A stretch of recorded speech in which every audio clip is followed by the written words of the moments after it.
मैं किसी के घर जाती हूँ, पूछती हूँ कि भाई क्यों दे रहे हो वोट।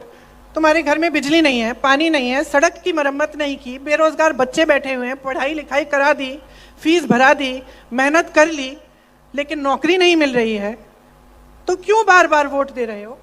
तो जवाब ये मिलता है कि दीदी धर्म के आधार पर। तो धर्म के आधार पर जब वोट दे रहे हो तो नेता क्या सोच रहा है, चालाक होता है, सुन लो, होता है कि नहीं। मंच पे खड़े होके कह रही हूं, किसी भी नेता को इतनी छूट दे दो कि वो आलसी बन जाए, उसकी जवाबदेही हटा दो, उसको पता चल जाए कि भाई मैं इधर उधर की बातें करूंगा, धर्म की बात कर लूंगा, जाति की बात कर लूंगा, कुछ और बोल दूंगा, ध्यान भटका दूंगा, मुझे वोट मिल जाएगा। तो काम क्यों करेगा, काम क्यों करेगा बहनों और भाइयों। आपने आदत जो बिगाड़ दी है।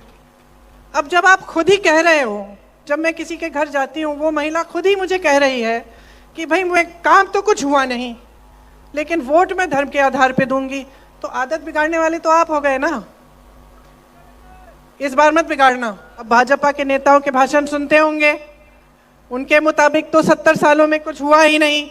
ये अलग बात है कि सब पढ़े लिखे हैं, कहाँ पढ़े हैं भाई, किन्होंने पाठशालाएं बनाई, किन्होंने कॉलेज बनाए जिनमें ये पढ़े, किन्होंने इनकी डिग्रियां दी, जहाँ जहाँ इन्होंने रोजगार किया, वो कंपनियां किसने बनाई। 70 सालों से हम आज़ाद हैं, सही बात।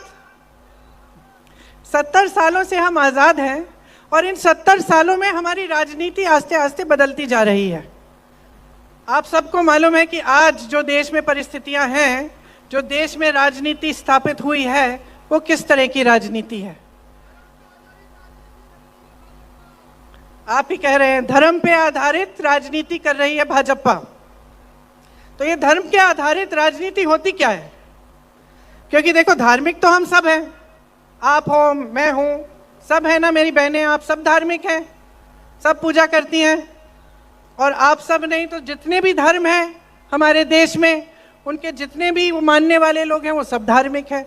हम हिंदुस्तानी हैं, हम सब धार्मिक हैं, चाहे हिंदू हो, मुसलमान हो, जैन हो, बौद्ध हो, दिल में धर्म है और सबकी आस्था है, और सब उस आस्था को दिल में मानते हैं और अपने बच्चों को सिखाते हैं। कोई ऐसा धर्म है जो आपको सिखाता है कि एक दूसरों को मार काटो? कोई धर्म नहीं है ना, कोई ऐसा धर्म नहीं है। चाहे कोई भी धर्म हो, वो आपको सिर्फ अच्छी बातें सिखाएगा। वो सिखाएगा कि सबका आदर करो, मान सम्मान करो, सबका, सबसे प्रेम से बात करो, किसी को सहायता की जरूरत है उसकी सहायता करो, यही सिखाता है धर्म। तो ये धर्म पे आधारित राजनीति क्या है, कैसे उभरी और आज कैसे पूरे देश में चल रही है, इसके बारे में सोचने की बहुत आपको ज़रूरत है। बहुत महत्वपूर्ण बात है ये। क्योंकि देखिए, मेरी समझ में ये ऐसी राजनीति है जो आपका ध्यान भटकाना चाहती है। क्यों? क्योंकि सब जानते हैं कि आप सब धार्मिक हैं, सब जानते हैं कि जब धर्म की बात करेंगे तो आपके जज्बात उभरेंगे। सब जानते हैं, बहनें, आपके घर कोई आए, बड़ी धार्मिक बात करे और फिर बोले कि मुझे वोट दे दो, तो आपको बुरा लगेगा ना कि भाई धार्मिक इंसान है, अच्छी अच्छी बातें करके आया गया है, उसको तो वोट देना चाहिए। आपको ऐसा लगता है ना। लेकिन सोचो, वो इंसान आपके पास धर्म की बात चुनाव के समय क्यों कर रहा है। आपके पास आकर आपसे कुछ चाहता है, और आप समझिए कि ये जो राजनीति आपने पूरे देश में लागू होने दी है, ये आप ही का इस्तेमाल कर रही है। ये धर्म की बातें, जाति की बातें चुनाव के समय जो उठाते हैं, वो चाहते हैं कि अपना स्वार्थ आपसे साधें। अगर आप इस बात को आज नहीं समझेंगे तो 5 साल और भुगत लो, 5 साल भुगत लो।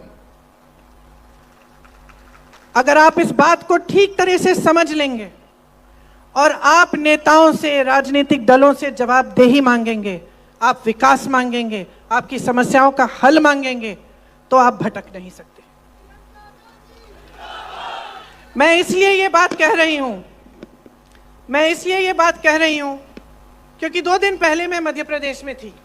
मध्य प्रदेश में भाजपा की सरकार है। कितने सालों से चल रही है बहनों और भाइयों? 18 सालों से। 18 सालों से बार बार भाजपा को वोट दिया जा रहा है। जब मैं किसी के घर जाती हूँ, पूछती हूँ कि भाई क्यों दे रहे हो वोट, तुम्हारे घर में बिजली नहीं है, पानी नहीं है, सड़क की मरम्मत नहीं की, बेरोजगार बच्चे बैठे हुए हैं, पढ़ाई लिखाई करा दी, फीस भरा दी, मेहनत कर ली, लेकिन नौकरी नहीं मिल रही है, तो क्यों बार बार वोट दे रहे हो? तो जवाब ये मिलता है कि दीदी धर्म के आधार पर।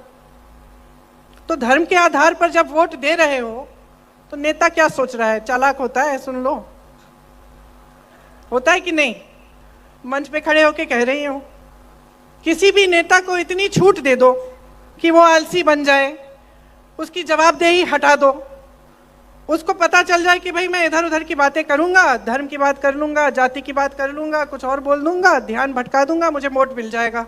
तो काम क्यों करेगा? काम क्यों करेगा बहनों और भाइयों? आपने आदत जो बिगाड़ दी है। अब जब आप खुद ही कह रहे हो, जब मैं किसी के घर जाती हूँ, वो महिला खुद ही मुझे कह रही है कि भाई मैं काम तो कुछ हुआ नहीं, लेकिन वोट मैं धर्म के आधार पे दूंगी, तो आदत बिगाड़ने वाले तो आप हो गए ना। इस बार मत बिगाड़ना। ये जो आपकी जो परंपरा है ना, कि मैंने सुना है कि भाई राजस्थान में एक बार ये सरकार, एक बार वो सरकार, एक तरह से ठीक है, समझ में आती है परंपरा, लेकिन इस बार परंपरा को पलटो, नहीं तो जो मध्य प्रदेश में 18 सालों से चल रहा है वो यहां हो जाएगा। और मैं आपको बताना चाहती हूं कि क्या चल रहा है। सुनिए, मैं गहलोत जी से हेलीकॉप्टर में पूछ रही थी कि गहलोत जी, आपके राज्य में कितने रोजगार दिलवाए आपने? तो उनके साथी थे, उन्होंने कहा 3 लाख। गहलोत जी ने मुझे कहा देखो 2 लाख तो हमने दिलवाए हैं और जो 1 लाख और है वो दिलवाने के प्रोसेस में है। तो ठीक है, 2 लाख मानते हैं। अब कोई मुझे बता सकता है कि मध्य प्रदेश में भाजपा की सरकार ने 3.5 सालों में कितने रोजगार दिलवाए होंगे? तो रोजगार में आप आगे, शिक्षा में आप आगे, महंगाई को देखते हैं।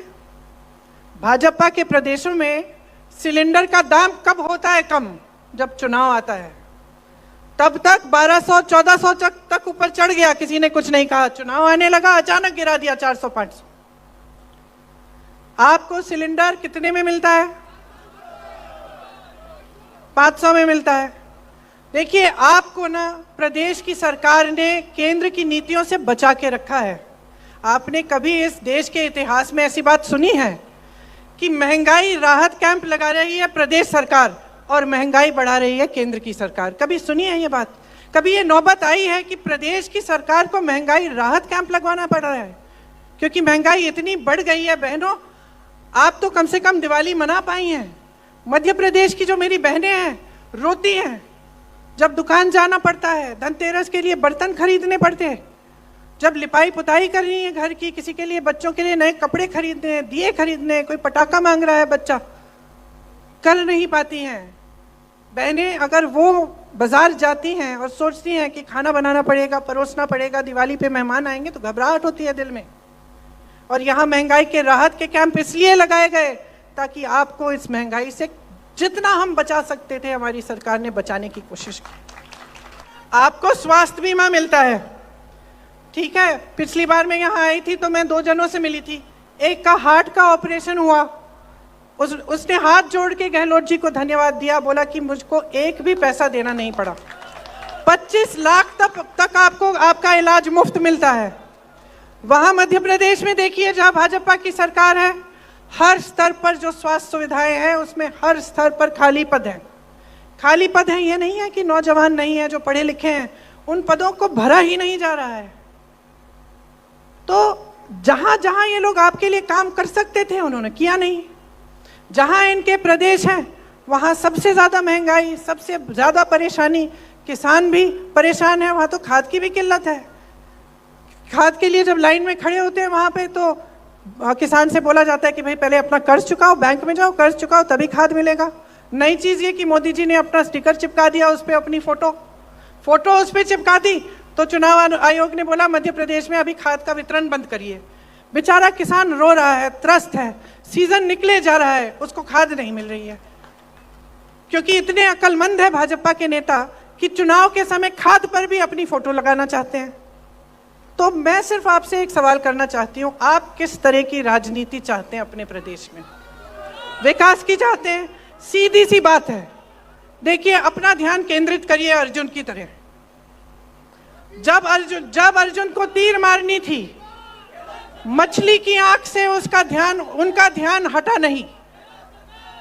उसी तरह से आपका ध्यान अपने विकास, अपने भविष्य, अपने बच्चों के भविष्य, अपने रोजगार, अपनी शिक्षा की सुविधाएं, अपनी स्वास्थ्य की सुविधाओं से हटना नहीं चाहिए।